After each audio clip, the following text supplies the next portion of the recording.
नमस्कार, स्वागत आपका नादी टीवी में और मैं हूं आपके साथ पूनम जैन। चलिए शुरुआत करेंगे बुलेटिन की। चिकित्सा शिक्षा मंत्री विश्वास सारंग ने गंज-बासौदा हादसे पर सियासत को लेकर कमलनाथ पर पलटवार किया है। उन्होंने कहा कि कांग्रेस लाशों की राजनीति करती है। उन्होंने कहा कि गंज-बासौदा में 2 दिन और जांच की जाएगी, अगर कोई गुमा है तो जांच करेंगे। काजू अस्पताल विवाद को लेकर उन्होंने कांग्रेस विधायक पीसी शर्मा को भी निशाने पर लिया। क्या कुछ कहा, आइए आपको सुनवाते हैं।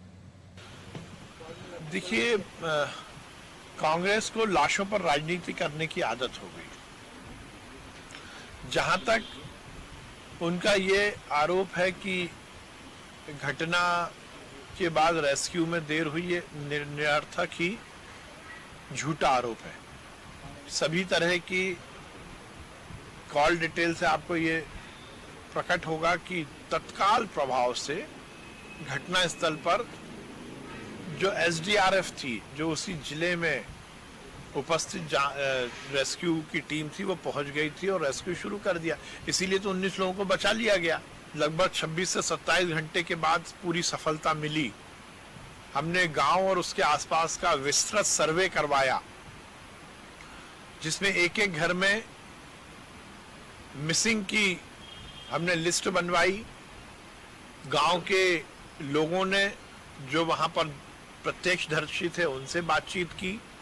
एक एक घर में हमारे अधिकारियों को हमने भेजा और ये सुनिश्चित किया कि कितने लोग मिस हैं, कितने लोग लापता हैं, और उसमें हमारे पास 11 लोगों की मिसिंग की लिस्ट बनी। हमने उसी लिस्ट को लेकर काम करना शुरू किया। कल रात में लगभग 10 बजे हमें आखिरी शव जो उस बच्चे का था, रवि नाम के, वो भी मिल गया। और उसके बाद रेस्क्यू ऑपरेशन, जब हमारी 11 की लिस्ट पूरी हो गई तो हमने रेस्क्यू ऑपरेशन को पूरा किया। पर उसके साथ ही 2 दिन और ये निश्चित किया है कि यदि कोई कंप्लेंट आती है और किसी के घर से यदि कोई मिस है तो और जांच की जाएगी। काजू अस्पताल शुरू हुआ, इसमें बहुत बड़ा योगदान उमाशंकर गुप्ता जी का है। उन्होंने इसका प्रयास किया और कांग्रेस की 15 महीने की सरकार में तो ये पूरा प्रोजेक्ट ही पीसी शर्मा और कांग्रेस के नेताओं ने ठंडे बस्ते में डाल दिया था। यदि पीसी शर्मा चाहते या कांग्रेस चाहती तो ये तो 1 साल पहले ही बनकर तैयार हो जाता। और उनकी लेट लतीफी के कारण, क्योंकि उन्हें ठेकेदारों से वो कुछ नहीं मिल रहा था जो वो चाह रहे थे, इसलिए पीसी शर्मा और कांग्रेस के नेताओं ने इस पूरे प्रोजेक्ट को, जो भारतीय जनता पार्टी का प्रोजेक्ट था, उसको ठंडे बस्ते में डाल दिया था। और यदि पीसी शर्मा श्रेय लेना चाहते हैं तो बेगानी में अब्दुल्ला दीवाना जैसी कहावत ही चरितार्थ होगी।